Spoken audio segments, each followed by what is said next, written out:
de tiempo que se extienden desde la prehistoria hasta la edad moderna. Y lo más maravilloso de Roma es que estás viviendo en medio de la historia de una de las civilizaciones más grandes que haya formado parte de la humanidad.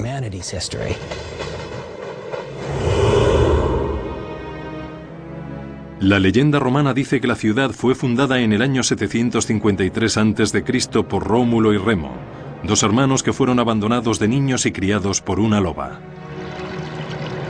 Los dos hermanos se propusieron construir su propia ciudad a orillas del río Tíber, pero su falta de acuerdo sobre quién la gobernaría acabaría en tragedia. Remo fue asesinado por Rómulo, de cuyo nombre proviene el de Roma. No sería la última vez en que llegaría un nuevo gobernador al poder derramando sangre. La verdad es que la guerra civil fue algo muy característico en el desarrollo del Estado romano. La historia y la tradición de Rómulo y Remo tiene su repercusión y se repite a lo largo de la historia de Roma. En un principio, Roma era uno de los innumerables pequeños reinos que buscaban el poder en Italia central. Pero a diferencia de muchos de sus vecinos que recelaban de forasteros, Roma era un refugio seguro para los extranjeros ambiciosos. Rómulo dijo: dado el hecho de que no tenemos nada de población, crearé un asilo. Crearé una zona libre para cualquiera, esclavos huidos, bandidos, piratas, quien sea, que vengan y participen en esta gran idea que es Roma. Esa fue una actitud muy especial. Por lo tanto, desde el principio, parece que los romanos eran muy abiertos.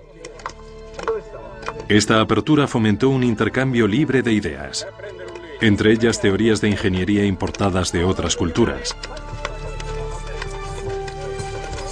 Al tomar prestada la tecnología de algunos vecinos como los etruscos, Roma expandió su poder a toda la región. Los romanos tenían una extraordinaria capacidad para aprovechar la tecnología del pasado y adaptarla a sus propios fines, refinándola y mejorándola. De los etruscos aprovecharon las tecnologías de construcción de calzadas, sistemas de movimientos de aguas, construcción de enormes y extraordinarias murallas y producción de cosas basadas en la tecnología etrusca. El primer gran éxito de ingeniería de la ciudad fue la Cloaca Máxima, un extenso sistema de alcantarillado que aún funciona hoy, 2500 años después de su construcción. La Cloaca Máxima recogía las aguas que corrían por las calles de Roma y las vertía en el río Tíber. Los ingenieros también utilizaron los conductos subterráneos del alcantarillado para drenar las tierras pantanosas entre los poblados situados en lo alto de las colinas de Roma. Allí construyeron el Foro, el antiguo distrito del centro de Roma. La construcción de la Cloaca Máxima, en mi opinión, es la clave para transformar Roma, y que pasara de ser una serie de tribus que viven en colinas dispares en torno a un pantano cenagoso, a ser una cultura centralizada y unificada. El nuevo foro romano resultante del drenaje conseguido a través de la Cloaca Máxima permitía que la cultura se consolidara en un lugar central. Mientras la cultura de Roma se iba consolidando, empezó a crecer la influencia que la ciudad tenía sobre sus vecinos. En el siglo IV a.C., Roma controlaba la mayor parte de Italia central, y sus ingenieros recibieron el encargo de desarrollar una infraestructura de comunicaciones que conectase el imperio en expansión. En la antigüedad había básicamente dos modos de transporte. Se podía viajar por el campo, bien a caballo o con más probabilidad, andando o en carros, o se podía viajar en barco. Los caminos, tal y como los conocemos hoy, en realidad no existían antes del Imperio Romano. Todo eso cambió en el año 312 a.C. al construirse la Vía Apia,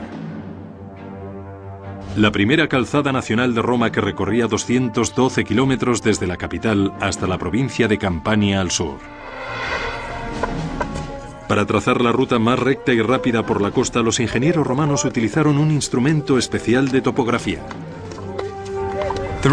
Los romanos utilizaban una herramienta llamada groma, que consistía en una barra vertical con una cruz en la parte superior que se ponía sobre el suelo. Mirando a través de la cruz se podían alinear dos puntos en línea recta.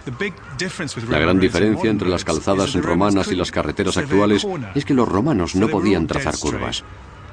Por lo tanto, las calzadas eran completamente rectas hasta un punto en que giraban en ángulo cerrado y otra vez totalmente rectas en otra dirección. La dificultad, por supuesto, de construir calzadas tan rectas en cualquier dirección es que se encontraban con colinas y valles por los que había que cruzar, pero cuando se encontraban con esta situación, atravesaban la montaña para poder seguir llevando la calzada en línea recta. Una vez se conseguía despejar la ruta ideal, se cavaba una zanja ancha y se rellenaba con tierra y cantos rodados para crear una base sólida. Después se cubría con una capa de grava compactada con arcilla o mortero. La superficie superior se componía de una capa de gruesos adoquines inclinados que permitían que el agua escurriera hacia los lados. Las calzadas resultarían tremendamente amenazantes. Cuando vieras las calzadas te preguntarías, ¿cuánto tiempo tardarán 10.000 soldados en llegar hasta mi casa? Creo que me lo voy a pensar dos veces antes de hacer ninguna tontería contra Roma. En el momento del asesinato de Julio César en el año 44 a.C., Roma controlaba la mayor parte de Europa occidental y África del Norte. Había derrotado a Cartago un siglo antes, lo que la convertía en la única superpotencia del mundo mediterráneo.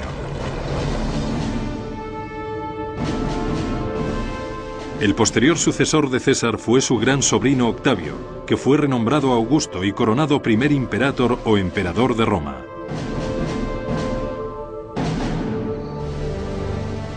Con Augusto, la red de calzada romana se expandió hasta alcanzar los rincones más remotos del imperio. Una vez pavimentadas las calzadas, era el momento de crear nuevos destinos.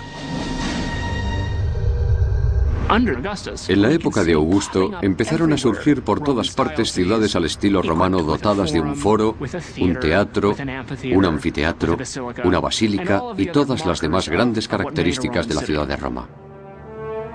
Para los habitantes de las provincias recién conquistadas, las nuevas ciudades suponían un fuerte respaldo al estilo de vida romano. A estas nuevas ciudades, centros urbanos que eran símbolos de la civilización, de un nivel de vida más alto, donde había trabajos increíbles y dinero, acudían multitudes de personas al igual que hoy en busca de trabajo. Y con el tiempo, la gente de estas naciones conquistadas harían suyas estas ideas romanas.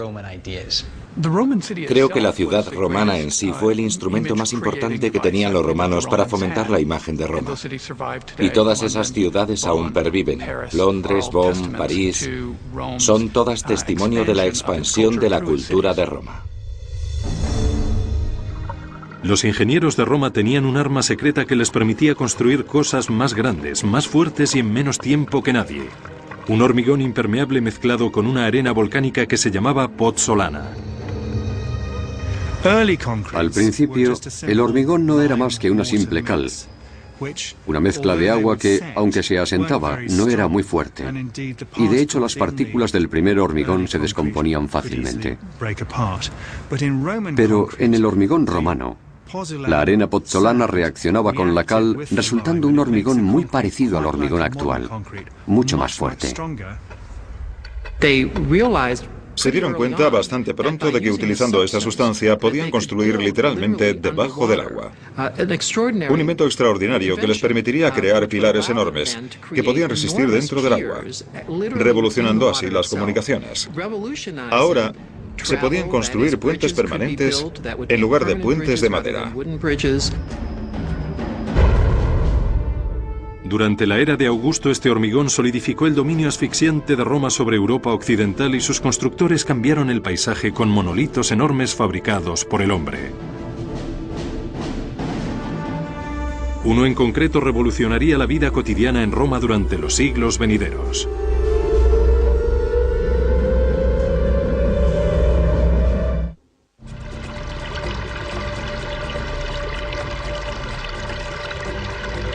En el siglo I, Roma se había convertido en la única superpotencia de Europa.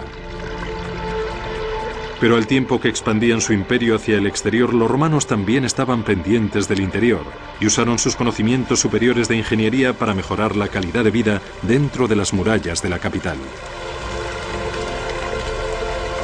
De todos los logros de ingeniería, ninguno cambió tanto la vida en Roma como el agua corriente. El sistema de distribución de las aguas en Roma supuso un salto espectacular respecto a todo lo que hubiera habido antes.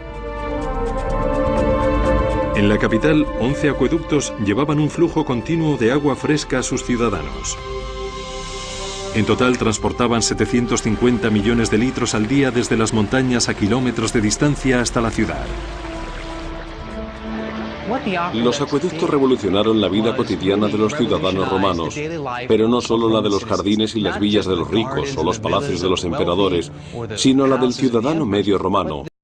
De tiempo que se extienden desde la prehistoria hasta la edad moderna.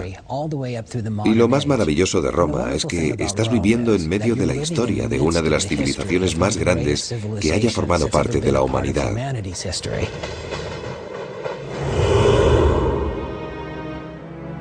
La leyenda romana dice que la ciudad fue fundada en el año 753 a.C. por Rómulo y Remo, dos hermanos que fueron abandonados de niños y criados por una loba. Los dos hermanos se propusieron construir su propia ciudad a orillas del río Tíber, pero su falta de acuerdo sobre quién la gobernaría acabaría en tragedia. Remo fue asesinado por Rómulo, de cuyo nombre proviene el de Roma. Fue una actitud muy especial. Por lo tanto, desde el principio, parece que los romanos eran muy abiertos. Esta apertura fomentó un intercambio libre de ideas, entre ellas teorías de ingeniería importadas de otras culturas. Al tomar prestada la tecnología de algunos vecinos como los etruscos, Roma expandió su poder a toda la región. Pero a diferencia de muchos de sus vecinos que recelaban de forasteros, Roma era un refugio seguro para los extranjeros ambiciosos. Rómulo dijo: dado el hecho de que no tenemos nada de población, crearé un asilo. Crearé una zona libre para cualquiera, esclavos huidos, bandidos, piratas, quien sea, que vengan y participen en esta gran idea que es Roma. Esa no sería la última vez en que llegaría un nuevo gobernador al poder derramando sangre. La verdad es que la guerra civil fue algo muy característico en el desarrollo del Estado romano. La historia y la tradición de Rómulo y Remo tiene su repercusión y se repite a lo largo de la historia de Roma. En un principio, Roma era uno de los innumerables pequeños reinos que buscaban el poder en Italia central.